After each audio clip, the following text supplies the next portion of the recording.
Welcome to LOA Today. Walt Thiessen and life coach Tom Wells here. Today is Monday, January the 8th, 2018. Happy Monday, everybody. 8 a.m. Eastern Time. We're off to a good start with your daily dose of happy, twice daily, Monday through Friday. And Tom, I know that I had a really bitterly cold weekend. I get the impression from what we talked about beforehand, yours is not quite as cold. No, it hasn't been very cold at all. Everyone's out walking in the sun. Many days we're in the 50s, and I think we're going to hit 60 this next week. Very unusual winter in Colorado, at least where I live. Wow, I mean that's just like almost unheard of. But hey, take advantage of the warm weather while you got it. That's the nice part. Yeah, everyone's out there and passing each other on the path. But isn't this nice? And I go, I sure would like to see some snow. Oh, okay, a little snow activity you wanted. All right. Well, I just like to see that moisture coming in. I suspect you'll get your wish sooner rather than later, but enjoy the warmth while you got it. It's nice to have. Enjoying it. I'm enjoying it every day. Yeah. I love going out for walks. Oh yeah, I miss that actually. In fact, I'm glad our cold snap has been just reaching the lowest point, and now it's expected to go back up to the warmer temperatures, and I can hardly wait because I got to get out. I mean, Tom, I've got like cabin fever. I got to get out. Yeah, you got to move that body. Oh boy, my whole body screams, I miss it, I miss it, I miss it. I'm the same way. So, did you have a good weekend? Any good stuff happening? Yeah, I had a great experience last night. I got together with my family. We do an after Christmas get together because it's such a big family. Like 40 family members live here in Denver, Colorado. Wow. So they all get together with their individual families. And so after Christmas, the siblings, who are now we're the like patriarchs and matriarchs of the family, we get together just amongst ourselves. And a few of the kids show up. And it was just a fantastic experience of my being in my path of least resistance, my place of most allowing last night. It felt just so good to be with all these people and just to be taking the lid off of every conversation. It just was so high energy. The love and the joy amongst everybody was just really clicking. And to me, it doesn't get much better than that. I just love to be in these big family get-togethers. I've had it my whole life. Really. Wow. I mean, there are people who give their left eye teeth for that kind of family experience, to be able to not only get the family together, but have it be a good one where you're in the path of least resistance. That's big stuff. That's really good. I mean, congratulations for having that. That's wonderful. Yeah, I really feel fortunate. I mean, I've been that way since I was a little kid. What's your secret? Because I mean, that's the topic today, path of least resistance. So, what's your secret?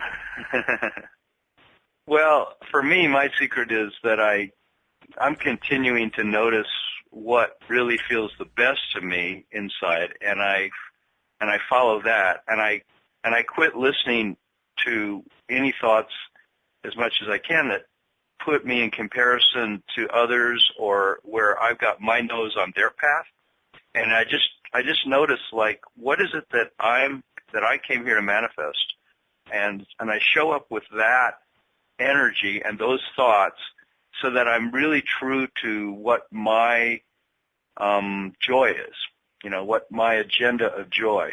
Okay. And as I express that to different people, then it turns into these really interesting conversations because I'm not trying to please anybody. I'm basically just willing to like put it all out there, and they all know that I'm the unusual one in the family in a sense that that I do that. Tom's one of family members don't do that. He's the one in the far off reaches of reality. Yeah, okay, that's Tom. Okay. Right. Like, okay, Tom. But if people like it and they like me, and it makes some really interesting conversations. That's true. Start talking about quantum physics. Like, what are we really? What are we doing here? Where do we come from? In the sense of wanting to know how to live the most fulfilling life possible, and that's really what the path of least resistance is. It's really interesting because I was reading up about it, and it's the way it's explained is like it's the thing we decided before we came in these bodies, that we have a certain momentum that is unique to each one of us, and that is our unique path. And so it isn't just that in a given day you look for what feels the easiest or what feels the most flowing, even though that is He is a huge amount of what it is. But it's also the fact that there is this momentum that was already established before we came into our bodies that we know we're trying to follow. You know, this feeling of ease and trust and excitement and passion and fulfillment.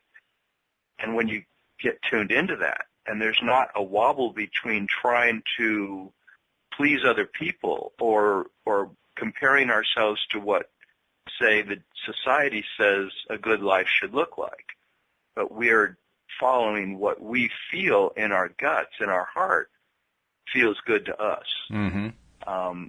You know, that it's sort of like, you know, what's your unique signature, you know? Yeah. And when you bring that alive, sometimes you fly in the face of convention, and you fly in the face of other people's expectations. Just talking to these young kids last night and seeing how much they're programmed by the parents, you know, these different kids in the family, to do what will make them money, you know, and what will set them up in society to be one of the functional cogs in the machine, mm-hmm. you know? Yeah. And it's all based on wanting to have security, which is fine. But sometimes the different careers and things they're aspiring to, because a lot of the kids are in college, you get the sense that they're not doing this because they're following the path of most excitement and fulfillment for them. They're doing it because it'll pay the bills and it'll please mom and dad. Oh, sure. And all that. And so I try to shake things up by talking to them about who are you really, you know, and what would it be like if you weren't just following convention, you know. Certainly for myself. I mean, growing up, I was completely and totally successfully brainwashed into the idea that success is all about putting your nose to the grindstone. It was all about doing the hard work. It was all about, you know, doing the work because you need to feed your family, and not trying to pursue something that you love, not trying to pursue something that really jazzed you, but just going where the money was. And just going where, you know, the success is and so forth. The whole definition of success was based on whether or not your family was fed, and had nothing to do with whether or not the life work was fulfilling. And mm-hmm. boy, did I feel cheated after about 30 years of that. I mean, because first of all, the whole work ethic thing, it's about working hard. It's about putting your nose to the grindstone. It's about, you know, showing up every day and doing all the work and so forth. And that's going to produce success. I can tell you with 100% assurance it is absolute, total rubbish. Because it didn't. Mm-hmm. I mean, if it really did, I should be a multimillionaire today. But I'm not. Mm-hmm. Because I followed a formula that was completely flawed. It was the formula that I was taught, but it's the formula that I followed, and it just doesn't work. And it took me a long time to even come to grips with how the heck did it happen. You know, because was I really like this stupid person? No, actually, I had great grades in school. You know, so it couldn't be that. Mm-hmm. You know, was it that I just, you know, I wasn't applying the formula correctly? Well, no, actually, part of the formula that they're often talking about is how you want to go into business for yourself. Well, I did. I went into business for myself, and I actually succeeded for a while, but I didn't stay there and fell off, and I actually got to the point where I was flailing, trying just to survive after like about 15 years of it. Well, that's supposed to not happen if you follow the traditional formula. And yet it did happen. Right. So, therefore, I had to conclude the formula was full of it.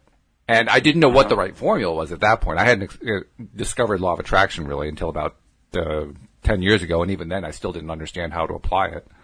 But I'm not sure I even believed it, to be perfectly honest. It was attractive to me. It was interesting to me. It felt right, but I still didn't really believe it.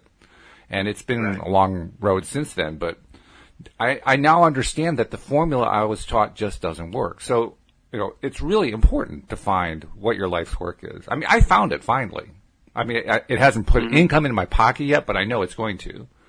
It's just a matter of time. And the thing that I love to do is this podcast. I love this. This is so much fun. I mean, I get so jazzed by doing this. It's bound to lead to something good. It's got to, because it feels so good. I understand that now. But what a path I've had to go through to get there, you know? so now you're noticing this is more your path of least resistance. This is Yeah, and I wish I had known that feeling concept. that sense. If I had known that Oh, yeah. concept, 30, 40 years ago, that would have made a huge difference in my life. So, I mean, I don't know that your nieces and nephews really wanted to hear the concept, but I'm glad they at least heard it, because that gave them a different viewpoint, a viewpoint that they really needed. By the end of the evening, we had on LOA Today listening to our last podcast. Oh, really? All 15 of us, yeah. Oh, We that's didn't funny. listen to the whole thing, but they all wanted to hear Uncle Tom, do his thing on the radio, kind of vibe, It's like, and everybody was cracking up. Oh my God, listen to him. And we didn't get to any content, but it was funny. It was you and me talking about the weather again in the last podcast. It's probably it was not great, because that's how much influence, that my big mouth had, I guess, on the evening. Probably weather was But not the I best, really- the most ideal topic to introduce them with, but, well, at least they listened, so that's the good part. Oh yeah, I mean, they all said they're going to listen. In fact, the kids said, "Oh, we're going to listen to this as we drive home tonight." Oh, great. Have this on in the car. We'll see, but the thing that you're talking about is so key, I think, to how come we don't follow our path of least resistance is that the way that Abraham describes it is it's sort of the analogy they give if you're standing on a hill in San Francisco and your car's at the very top of the hill, sort of on a rounded portion, and you can push the car like 6 inches towards the downhill direction, and it'll roll those 6 inches, and you can get around in the front of the car and stop it with your leg. But if you roll it very far, much further, you go a foot or you go 3 feet, it could start a momentum that you'll never get in front of that car again, and it'll end up in the bay, Pretty much. And they said that's what momentum away from our path of least resistance is like, because it starts like in school, or it starts, the way we grow up learning to compare ourselves to others and learning to put our focus on other people's paths. So we're watching what other people are doing, and we're comparing ourselves, and we're not really aware that we're not listening to our own unique guidance, right? And so then we end up, like you said, you follow the conventional agreed upon wisdom about what should make a successful life, and you end up not happy, and you end up not fulfilled in some cases. And even you more than still that, by have the this way. longing inside. Even if you make a couple $1 million, you could still have this longing inside where you still don't feel like you're in sync with your own personal trajectory, because that trajectory was established before we came into these bodies, and it's this beautiful resistance-free path of flowing with manifesting our unique gifts, our unique talents, our unique genius, right? Mm-hmm. And that's what now we're trying to get back, because it's like once the momentum has been established of that car going down the hill, which is like a lifetime focused on pleasing others, a lifetime focused on doing what other people around us are doing, what we've been told is the way to have happiness, but it doesn't necessarily bring us. You go to this church and you practice this religion and you get this kind of job and you live in this kind of house and you have a family and and that all this stuff should make you happy, but it doesn't necessarily bring that fulfillment. That's true. And even if you do, even if you are exposed at some point during your life, which I was eventually, to the idea of the path of least resistance, I found that if it comes so late and the momentum is going so badly in the wrong direction, it can actually be hard to know what your passion is. That's what happened to me. I really, for the longest time, I did not know what my passion was. I didn't even know how to begin to answer the question. That's how bad it got. I didn't know how to even figure out what my passion would be. I mean, if you asked me that question then, and I asked myself that question, my wife asked me that question, I would sit there with a blank look on my face because I didn't know. I was so disconnected from what was going on inside me and what I needed to do with my life and so forth that I couldn't answer the question. And that was like... I think that's really common. Oh, I think it's more common than people want to recognize.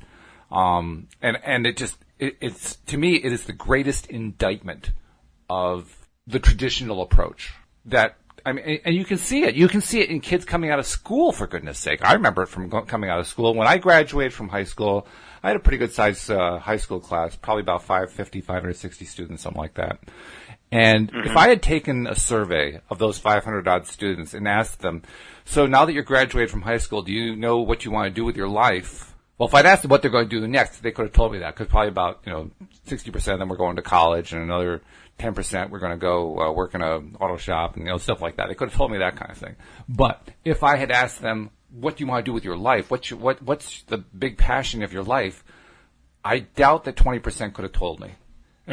And that's an indictment. That's an indictment of just what they're taught, what we are taught. We're taught the wrong stuff. We're taught we're not taught how to have successful, happy, joyful, fulfilled lives. We're taught to follow a model that doesn't work. Well, so this is really an important topic. This whole idea of your path of least resistance and what really jazzes you and what vibrates you, what makes you really tick. Because that's the one question we all need to answer for ourselves, and it's not something we can really get from somebody else. You know that? You know what I mean? You can't say, no, so what's my path? And people try to. People try. I mean, where do they go first? They go to their religion, right? They go to their religions and ask, so I'm lost. What do I do with my life? And the religion gives you the religion answers, and you still don't know what you're going to do with your life. Well, yeah. I've been doing that even though I followed a path that was completely untraditional, working for a teacher from India for 10 years and living in ashrams all over the country from age 23 to 33. I was really in a completely different trajectory, but I was still looking outside myself, like looking to this teacher from India. And then when that ended in 1983, I started then, looking into self-help books and all these different other self-help teachers that are out there, of which there's endless amount of books. And so I was always looking outside myself for somebody to give me the insight into who I was. And even though I did these incredible exercises that I used this book called What Color Is Your Parachute, and it had this. Oh, yeah, I remember that one. And so it's a book to help you find out what's your unique gifts and what's your unique genius. And it had this book that went along with it called Where Do I Go With My Life From Here by John Crystal. And that book was this huge amount of exercises. I mean, I filled up reams of paper to try to understand what were my unique gifts when I was a kid, because I figured if I saw how I acted when I was a kid, then those would be the things that I should follow in my career choice. Because I figured, I was like 33, 34, I was saying, okay, now I've got to really buckle down into a career because I've run nonprofit organization for 10 years, but what is it I really want to do? And it turned out when I did all those exercises that I really wanted to be a psychotherapist. It looked like I wanted to coach people. That's what it came up. Okay. And, but then I started to go to school to get trained to that, and it just didn't turn me on. So I backed away from that and then ended up getting, offered a gig with my own company, which then I did for the next 27 years in the college textbook industry, going door to door on college campuses, but only working 100 days a year. So I, in a sense, I did create a lot of personal freedom because I had 265 days off every year.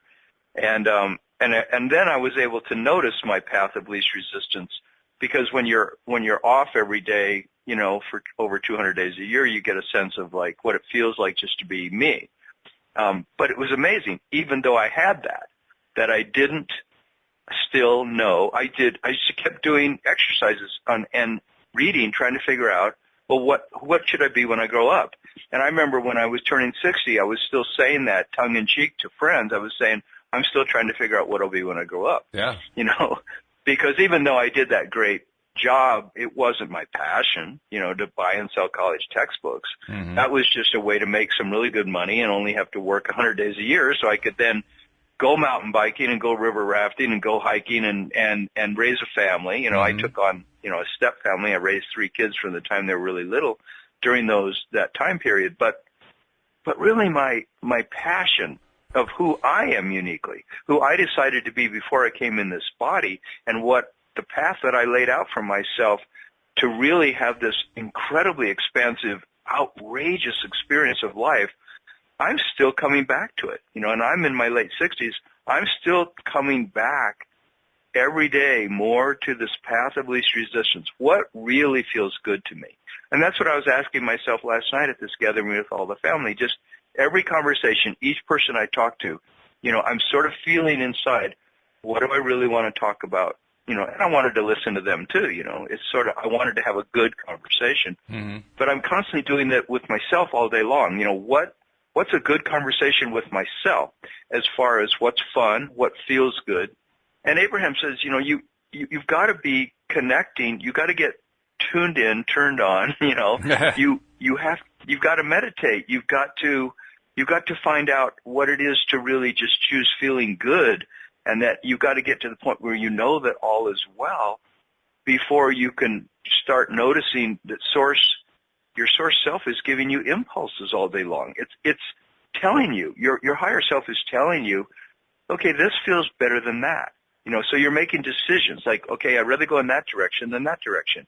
I'd rather choose to, you know, right now go for a walk, or I'd rather right now choose to play my guitar. I'd rather right now choose to call up so-and-so, or I'm going to work on this blog, or I'm going to have this coaching session. You know, I'm feeling out all day long what feels best. That's a key thing. That idea. What's that? That idea of making decisions. That's a key point, and I don't want to skip past it too quickly, because the whole idea of decisions was a huge part of what I was messed up about, because I was certainly able to decide what I liked and what I didn't like. What took me the longest time to realize is that when there was stuff that I didn't like, I wasn't putting it behind me. You know what I mean? I was continuing to embrace it. I figured, well, I could fix this. I could solve this. In fact, I became a problem solver as a life pursuit, not because I loved it, just because that's the pattern I ended up developing. And I kept coming up with solutions. You know, well, we can solve this. We can solve this. Society can solve this. We can get together. We can do all this. You know, all these great things can happen. And then they never happened. And over time, I began to realize I can keep coming up with solutions until the cows come home. But if I'm asking somebody else to do those solutions for me, that's not going to work. And if I'm expecting for the problem to be solved before I can feel good, that's not going to work. And all I'm really doing with a lot of these is just setting myself up for failure.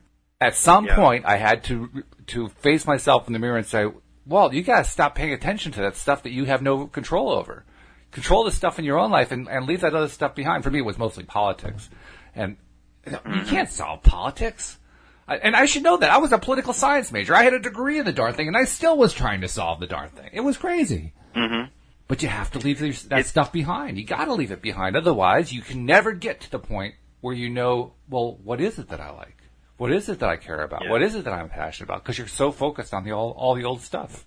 Right. And you know, we talked, our last podcast was about aging, and it's, Abraham talks about how the thing that ages you more than anything is when you're trying to be the path of least resistance for somebody else. You know, your focus is so much on solving other people's problems, solving the world's problems, that you don't really notice what your joy is. You don't notice what your own path of least resistance is. You're trying to be the path of least resistance for somebody else, but if you really put the mirror up to your own life, you'll find, are you truly in love with your life? Is it awesome for you to be here on this planet?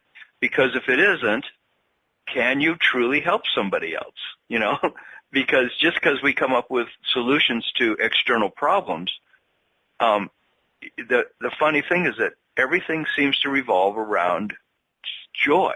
It's like the default state of everything seems to be a sense of ease and flow. It's the way that life works. There's this great quote I saw about the path of least resistance where they're saying everything in the universe works via the path of least resistance. And I started to think of trees growing and rivers flowing and rain falling and cells dividing. Everything is following this path of least resistance as it unfolds. It's like expansion is this least resistance taking place, rather than, even though resistance is important, like you know, in a sense, no pain, no gain, there is some truth to the fact that contrast obviously When we know what we don't want, we know what we do want. Or we come up against adversity and we learn things, and then we learn a different path. Like the river comes up against a rock, and it learns how to flow around the rock. It might take a while, but when you watch water, you know that's coming down and it's a stream of water. You watch how it takes its time to find the path of least resistance, but eventually it finds the path, and that becomes the course of the water. Then it really starts to flow, and it digs a groove into that path of least resistance. Right, and we come on this planet with a path of least resistance that we have outlined before we came here. That's the amazing thing, that we've figured this, we know what this is before we came here, and then we get introduced to all this wobble, all this confusion by other people's messages telling us that, you know, you can't follow your own path. You've got to do what your parents and teachers and the society is setting up for you to do. And setting up, that's the operative word, because you've been set up, and we've all been set up. And Yeah. at some point we have to recognize that we were set up and say, enough, I'm done with that path. Let's go back to finding what like you say, my path of least resistance is. Let's go back to the beginning here and say, well, okay, where does it work for me? Because all right, now I know all this stuff that doesn't work, and I know it really well. I am an expert at that stuff. But it's not working, so, okay, I'm going to put all that aside. Let's go back to looking at what does work for me. And I like what you were pointing out about how in nature there is no resistance. I mean, for instance, I'm thinking about animations I've seen, you know, where they do the stop photography kind of thing, and so you can see over the course of time a plant growing. And as you see the plant growing, I mean, it kind of waves around as it's looking for the sun and so forth. But it's not straining to grow. It's not like, oh, God, I got to get up here. It's just growing. Yeah. It just grows because that's what it does. And like you said, same thing with water. It's not like the water strains to get to wherever it needs to get to. So clearly there does have to be resistance, though. I mean, like they say a butterfly, when it's coming out of the chrysalis, that they've done experiments where they've helped the butterfly come out because it looks like it's struggling so much, and then those butterflies never develop and they can't fly and they die. That's true. Yeah, they need to strengthen their wings. They have to develop everything by the pressure of getting out of that shell. And in a way, we create this contrast here. But then, like right now, in a way, in your life and me in my life, I'm cracking the shell that I spent, my whole lifetime developing. This belief that I'm limited, this belief that I'm not an infinite being, the belief that, you can only get so much out of life. I noticed that with all my relatives last night. I swear every one of those people, in my mind, they believe that life, it only gets so good, and they're open, and I am too, but we all have this belief of this limitation. Right? Yeah, the concept of resistance. We're breaking out of that. That concept of resistance is interesting because you're right. I'm not sure I'd call it resistance. I think I'd call it growth, which is not necessarily the same thing. Resistance, in my view, is where something inside of you is preventing you from pursuing the path you want to pursue, meaning that you are blocking yourself. Whereas the butterfly trying to break itself out of the cocoon, it isn't something inside the butterfly that's blocking it. It's just there's an obstacle in the way. It needs to push the obstacle out of the way.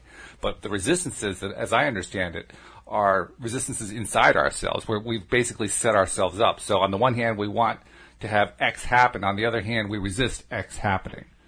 And to me, that's a different kind of resistance. That's the real kind of resistance that we're trying to overcome. But you're right. You don't want to stop a being from beating their wings against the cocoon to break out. In fact, that was one of the worst things that I was doing back when I was trying to do the political stuff.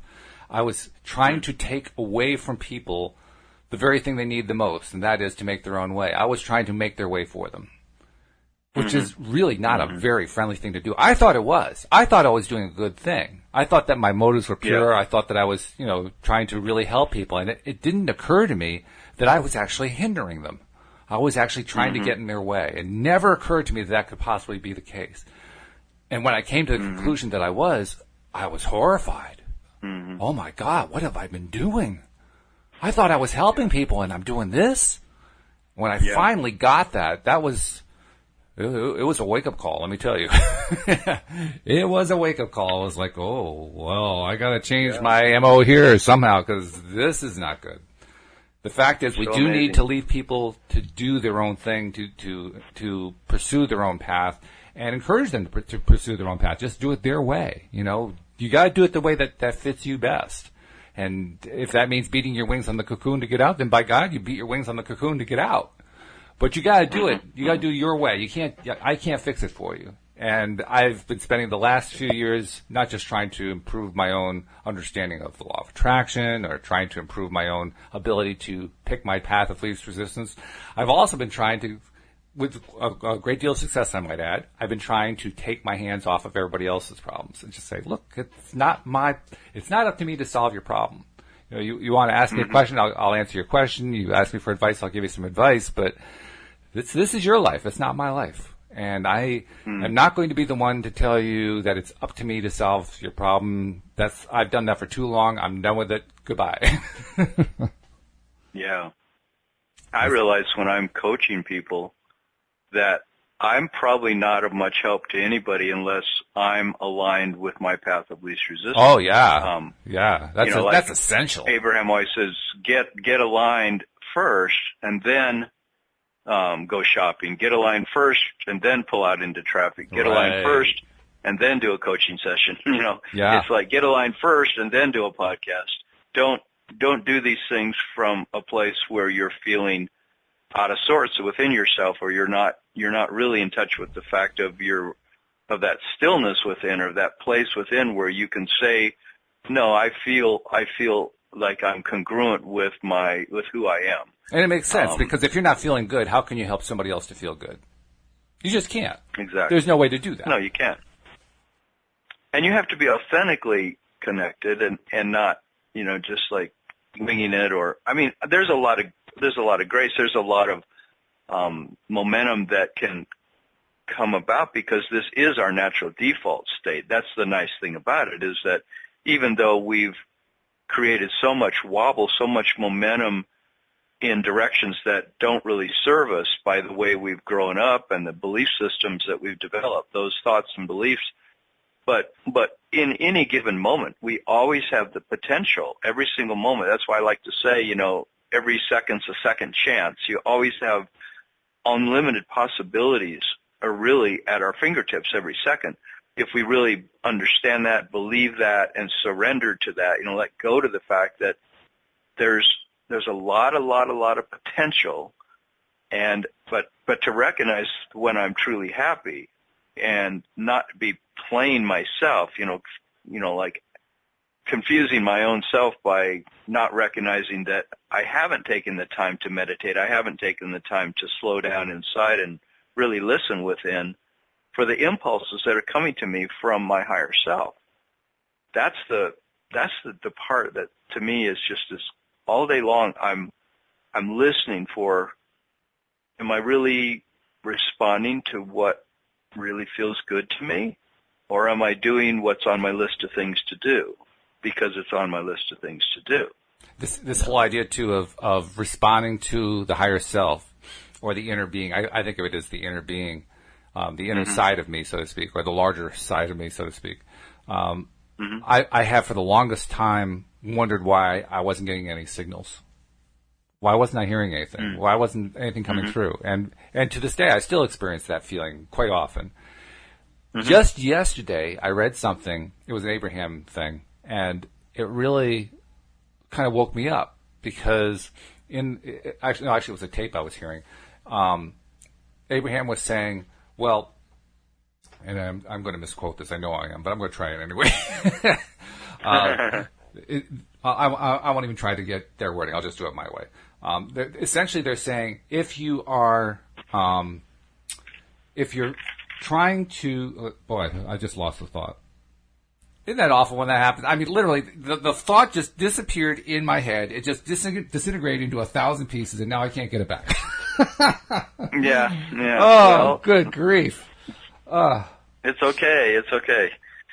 The thing is what do you do when you know that your momentum is not the momentum of your path of least resistance? You've got just a lot of momentum that's keeping you all twirled up, all caught up in your belief systems, and we're not feeling that joy, that flow that comes from knowing that we're following our unique path. It's because when you're on your path, it feels so good, and that's how you know you're following your path of least resistance. That's why if you took a day and you dedicated that entire day to only doing what's the next best feeling thing, like say you took a Sunday, some day that you could afford to do it, and really, I like to afford every day to do it, but somebody could look and say, okay, today from the time I wake up till the time I go to sleep, I'm going to just do stuff.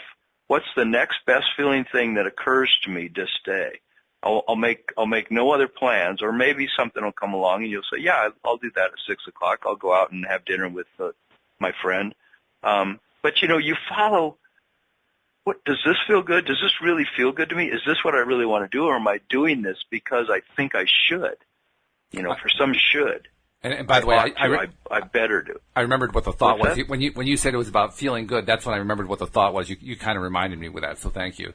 The thought that Abraham was trying to suggest is we actually do have, all of us, a direct connection to our inner being, to our higher self, and it's one we don't think about. It's one we don't realize is there, and that is our ability to feel emotions. And when they said that, that was the first time it ever occurred to me that my emotions were a message from my inner being. I've never thought of it that way. It's true, it must be, because every other thing I've ever understood about it certainly points in that direction, but somehow I never made the connection until yesterday. And when I made that connection, I realized, well, that's kind of like, that's, the emotions are kind of a way of my inner being saying yes or no. Yes, it feels good, here's the good feeling. No, it doesn't feel good, here's the bad feeling. And I realized, if I got that message, you know what? That means it is possible for me to at least start a dialogue. And I'm not quite sure how that's going to work, but I can now conceive of the possibility of it. So now I can see myself actually being able to not only receive messages, but send messages. It's possible now. Do I know how to do it? No, not a clue yet. But at least the possibility exists that didn't exist in my mind before. So that, for me, that was a big breakthrough yesterday. That's fantastic. Yeah, I remember when I went through the breakthrough, because they kept saying that your emotions are your internal guidance system, and that when you wake up and you feel fear, let's say, and you don't feel like everything's so great, and you feel like you're threatened by something, you feel insecure, that feeling is telling you that your source self, your higher self, your inner being, knows something different about the situation you're worried about than you do. Yeah. And so I look at, well, what's causing the worry? Well, the worry is a fear around money, let's say. And then I go, well, okay, so my inner being knows something I don't know. Well, what? And then I go, what? What is it that I'm not getting here that causes me to feel worried? And the worry is to tell me that my inner being is thinking a different thought. And then I go, well, obviously my inner being's probably thinking that abundance is already the way the universe is designed, that you've completely got your back covered by your higher self. Everything's going to be fine. Everything always works out. Abundance is rampant. Therefore, you have infinite possibilities today. Therefore, money could come in all kinds of different ways. Therefore, relax and flow with your life. It's the only way the abundance that you want is going to come. So relax. And so I would start asking myself, I was driving to this family get-together last night, and I was feeling really good about going down there and looking forward to it. And all of a sudden I get this feeling of fear inside me. And so I wanted to just dismiss it, because I'd been having all these great thoughts about going to see all my family and having these good conversations that we always have. And all of a sudden I felt fear, and I said, okay, that's my internal guidance system telling me something. And I say, what's it trying to tell me? And then I realized it was trying to tell me to take it up a notch in what I believed was possible for the evening I was going to spend with my family. So, in other words, it was saying have even more relaxation and more self-confidence and more trust that if you express yourself fully with these people, you have nothing to lose. There's nothing to be afraid of. It was something like that. I can't remember the exact message, but I really got, when I just looked at the emotion as informing me about something, and that whole fear just transformed immediately into just an increased level of joy and ease about going to see the family. But it took it up a notch. And I believe when I walked into that family get-together, I was elevated even more by that experience of my inner being telling me, you can go further here. There's something higher on your path of least resistance. There's a way for you to be in this evening that's going to be even more fun for you. So go for that. No, and that's what I did. Like I said, I'm still in the process of being able to actually communicate with my inner being. The discovery that I can do it, that I am doing it through emotions, and that my emotions are actually a message from my inner being, that was a breakthrough for me. But I still don't have, I can't honestly say that most of the time I can contact my inner being, ask something, get an answer back, and act on it. That's not normal for me. That's not my usual behavior pattern. It's not my usual experience. So I got to ask you, when you get a message from your inner being, what's it like? How does the message seem? How does it seem to come through? What are you seeing? Images? Are you getting thoughts? I mean, is it sound? How does it manifest? How does it appear? Well, I love the word they use is impulses. Okay. Like you'll get. Well, I mean, to me, it can be as simple as I'm sitting in the chair and I get an impulse to go to the kitchen instead of to immediately, say, keep pressing with the thing I'm working on. Maybe I'm working on something and I'm writing and I'll get a little bit of a feeling like this doesn't feel so good right at this moment. I'm not real excited about it. I'm starting to feel like I'm trying, and then I'll just relax a little bit and I'll get this impulse that'll say, get up and go do those exercises you were going to do. You didn't do your exercises this morning. And I go do my exercises and I let that be my flow for a while. And then I'm feeling the impulse. Do I feel the impulse to go right yet? No. So what is the impulse saying? Oh, I notice. It's the fact that the sun's coming out. It was behind the clouds and now the sun's out. Oh, I think I'm getting the impulse. I really want to get outside. So then, I'll get dressed to go out for a walk. I'll go out for a walk for an hour. I'll come back and I'll feel to listen to some music. And then, I'll say, now I'm really ready to write. Now I'm really ready to work on my blog. And then I'll do that. And so that the impulses are coming based on my following what feels good to me, what feels good to me, what feels good to me, what feels good to me. And I make the dedication every day that my dedication for today is to follow what feels good throughout this entire day. I want to feel good, so I'm going to choose to do that, and I'm going to try to notice all day long. Am I pushing to get things done? Am I flowing with what life is offering me? So that's how I'm learning it. Yep. And I'm just like you. I'm in the process of learning to listen to what those impulses are. Yeah, they say they come mainly like if you do meditation and you get to the point where you still your mind, or you've just woken up in the morning, that's when you most can notice the impulses from source. I noticed that when I woke up yesterday, I had been in a place the whole night long of no problems, no worries, and no physical symptoms of discomfort. And when I wake up, there's this period of a few seconds, sometimes a few minutes, where I haven't picked up any problems from the day before. And that's when you can receive impulses, the same as when you're meditating and you get to that place where you still your mind, the impulses start to come. Today I really want to work on that. That feels really good. You get some creative impulse comes. I wish I could say that the impulses come most often when I'm waking up, but I can't say I get that. But what I can say is I do get impulses. And as you said that started to pull the concept together for me a little bit more. The whole idea that it's not just the emotions I'm getting, the impulses, they're probably coming from my inner being too. Okay, so now I'm beginning to understand. I have at least two tools, two communication methods, two modalities for communicating with my inner being. And I do get the impulses. And you're right, for the longest time I didn't act on them, and that since I have been trying to act on them more often in my most recent years, I've gotten better results. I've enjoyed days better. I have had more joy. I've had more happiness. I've had a better time, so to speak. So that certainly makes sense. I can't say I've totally got it down yet about the whole going with the impulse thing, but you're right. No, it makes sense. You're learning. Yes. Yes. Joseph Campbell called it following your bliss, and he said if you follow your bliss, that you will have the life that you're meant to live. But it's such an interesting thing to ask myself to follow my bliss. What?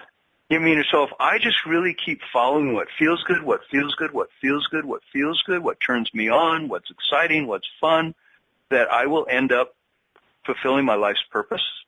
Yeah, that's how you'll fulfill your life's purpose. Well, will I make money? Well, yeah, probably, but you gotta trust that too, like the money's gonna come, everything's gonna come because you follow your life's purpose, you follow your bliss. And I find that it's like, for me, it's like trying to pry my grip off this, holding on to this fear of not being secure if I follow my joy. How will I know I'm going to have money? How will I know that I'm going to have the relationships I want? Well, because you're following. If it feels good to have money, you're going to go do that because that feels good. You want to have a nice lifestyle? You'll find a way to have money, but you can also find a way to have money doing what you love. And that, I think, is where we're headed as a humanity, is like more and more and more of us are choosing, I'm going to follow my bliss, I'm going to follow what feels good to me, and I'm going to create a business out of that. I'm going to create my income out of that. I'm going to, Abraham said there's nothing more awesome than to have your income come from what you completely love doing.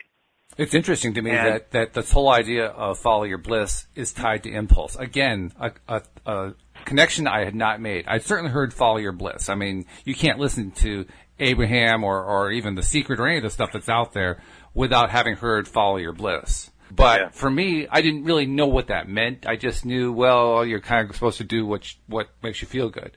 It never occurred to me that meant moment by moment. It never occurred to me that meant, well, I mean, it did. I'm stretching the truth a little bit. But just now you kind of tied it together in a way that said to me, oh, it's follow the impulses. Following your bliss is following the impulses, especially if they're the good feeling impulses. If they're the bad feeling impulses, stay away from those. But if it's the good feeling impulses, follow that because that's following your bliss. And, new connection. Got it. That was good. I like that. Follow your intuition is another ways people put it. And I always was asking, what's intuition? What the heck is intuition? How come so many women I know, they seem to get it. They seem to understand what intuition is. And there's so many women I know who are psychic. They get these intuitions constantly, and they're brilliant. They're so brilliant when they express them. They're like, oh, wow. So that's women's intuition, and I'm feeling like as a man, I've got to overcome a lot more conditioning that tells me you just got to play by the rule book. Play by the rule book, buddy. Do it the way we're all doing it, and you've got to take care of the village. You got to protect everybody. Oh yeah. You got to be the breadwinner. But really, if you follow your impulses, you follow what your intuition's telling you. It's your gut. Your gut is saying, you know what? I don't want to go out right now. I want to stay in the house. Or you know what? I don't want to eat right now. I'm going to eat when I'm hungry. Or I don't want to get out of bed right now. I want to sleep a little longer, even though my work ethic said, dude, you can't lay in bed. It's 9 o'clock. You got to be up, and your intuition saying, just lay here, just relax, chill. Yeah, because let's be honest. I mean, we men, everybody gets conditioning for sure, both men and women, but we men get a peculiarly awful form of conditioning. Like you said, you got to protect the village. This whole idea that it's the men who have to go out and do the work and do the stuff and make sure that the food is on the table and the roof is over the head. It's the man's responsibility, and that means you put your nose to the grindstone and all the rest of the stuff that goes along with it. We get that from the moment that we're conscious. That's a lot to overcome. So that's part of what we're trying to overcome. It's part of what? It's part of what we're trying to overcome even now. It's what we're trying to put aside and replace with this new concept of following the bliss. And this is where a really important thing comes in for all of us, but for men I know especially, is that we've learned to numb our feelings. So we've learned to numb our impulses and our intuitive hunches, because you're supposed to always just deal with the pain and put up with the pain. And men traditionally for centuries have been honored by the degree to which they can tolerate pain. Oh, yeah. And when you're tolerating the pain of not doing what you love, tolerating the pain of not being as happy as you could be, then you just you shrug it off. Of course I'm not as happy as I could be, but so what? It's like, that's pretty feminine to just be happy all the time. I'm a man, I put up with the tough stuff, I grin and bear it, I get through it, I push through pain, and all of that numbs our feelings to our intuitive impulses that are suggesting a path that could be so different for us, could be so illuminating, because we got to then marry with our feminine side, our more sensitive side, in order to hear the impulses. We got to relax and listen, and notice what feels good, what feels good, what feels good. Absolutely. And it's not as if no male has ever succeeded by shutting off the feelings, by, becoming super aggressive and going out there and just tearing up the marketplace. There are plenty of examples of men who have done that. The only thing I would question are their lives really happy? Do they really feel the joy of their success? Because I don't think they do. I could be wrong. I'm not the kind of person anyway. I don't really like that kind of approach. But I don't really think that they do enjoy their lives. I don't think they really feel happy. In fact, it's very individual. It is. It's true. It's individual. But maybe I'm overgeneralizing too much. Maybe I'm putting too much of a blanket over the whole thing. But I just keep thinking about the way the traditional method is laid out. The idea of you achieve success and you will find happiness. And then I think about what the positive psychology movement has been telling us. Basically, that if you try to follow that path, you will achieve happiness about 10% of the time. You have about a 10% chance of getting to happiness that way. Whereas if you reverse the process, you try to get happy first and then successful second, you have a 90% chance of becoming successful after you're happy. And I say to myself, yeah, there are probably guys who have gotten there, but boy, they had to pay a heavy price. And there's still that piece of me that says, okay, well, according to the statistics, then 10% of them actually achieved happiness. And even there, I say to myself, did they really? Really? I mean, the first one coming to my mind right now, Steve Jobs, one of the most successful males in American history, right? He built a company out of nothing, started off with his friend Steve Wozniak, actually alienated most of his friends along the way, ended up getting kicked out of the company that he built, got brought back in as the savior of the company to build the iPod and the iPad and the iPhone, turned the company into this huge success again. Was he really happy? Well, there's a part of me that doubts it, because he died of pancreatic cancer in his 50s. How happy could he have been? For sure. I mean, that's so traditional. Such a traditional thing of people who have tremendous wealth who aren't necessarily happy. So, I mean, he achieved the success, and I give him all the credit for achieving that success. But what was the price? That's what I wonder. What was the price? Well, there's such a big, it's put on a pedestal in the Western societies, this thing of achieving great external success, and only each individual can measure their internal success, whether they're truly connected to their source self, whether they're truly happy. And I think about Jobs a lot. To me is, I got to add to this. I think about Jobs a lot because he did die of pancreatic cancer, and that's significant to me because I have a good friend. She was a dance partner of mine, and after some time, she went off in a different direction, which was fine. She married a friend of mine, and they moved to Florida. And then I got word from her husband, Beach. Beach called me up one day and said, Lori died. I said, what? He said, yeah, she died from from pancreatic cancer. And I could hear he was in a mess. His whole life had just fallen apart because of it. Wow. And from what he told me, the agony she went through with that cancer was just off the charts. He said it's the most painful form of cancer you can possibly have. So I'm thinking Steve Jobs was so successful until he suffered and died from the most painful kind of cancer you can have. Whoa! Yeah. How is that possible? When you look at what disease is, supposedly it's the final outcome of, or maybe the first outcome, but it's a sort of like the outcome that shows up in your body when you haven't been listening to your emotional guidance system. You know, it's from not listening to what your impulses are telling you, where the direction your joy lies in, and you're pushing against that, or you're just not listening, and eventually it shows up in your body, can't function any longer because you've created a form of resistance in your body by not listening to your joy, by not following your bliss. It ends up as some kind of disease, or you get in an accident or something happens. But you will eventually leave your body by creating so much resistance to your own joy. Yeah, it's a tricky thing. You know? It is. It's very tricky, and it does point to the fact that it pays so much more, regardless of what kind of wealth it produces for you. That's really almost secondary. It pays so much more to focus on what feels good, because no matter how that plays out, you're going to certainly end up being able to pay the rent, put the food on the table, and go do the things that you want to do. Will you become the next Steve Jobs? Probably not. But that's all right. And if you are, great. But don't make that the standard, is what I'm thinking. Don't make it that if you don't get the big wealth, then you have failed as a human being. Because that's just setting yourself up for failure. That's just basically saying, the only way that I can feel fulfilled is if I've got wealth. I can't even see how that could work.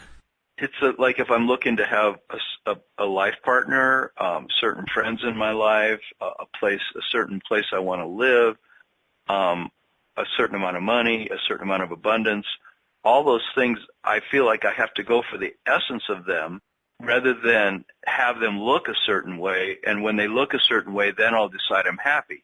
The happiness has to start right now in this moment that I want to get once I have the perfect house and the perfect partner and the perfect group of friends and the perfect amount of money. It has to begin right now with a feeling inside myself of, well, what does it feel like to be fulfilled? What does it feel like to be satisfied?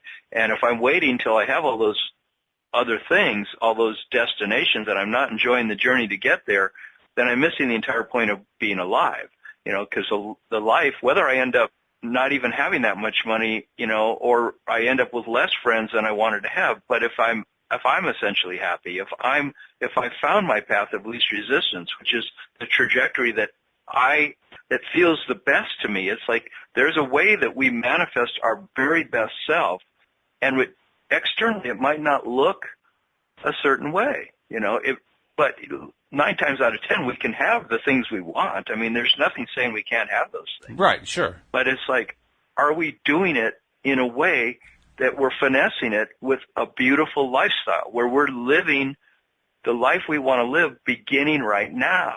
We're not waiting until we have the certain amount of money in the bank or the certain partner who's living in, sitting in our living room with us, but we're finding joy right now because we're noticing what feels good, what feels good, what feels good. Am I giving myself the gift of joy today? Am I giving myself the gift of happiness? Am I flowing with who I am? Am I enjoying this life?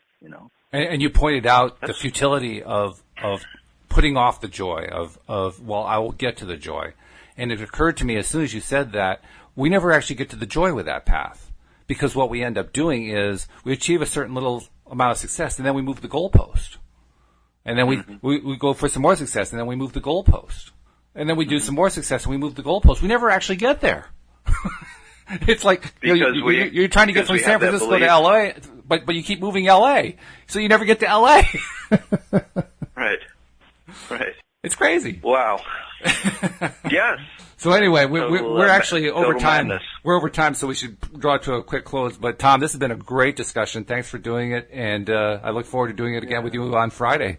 Thank you, Walt. I do too. All right. It's been great. We'll see you all next time here on LOA Today. Goodbye, everybody. Goodbye.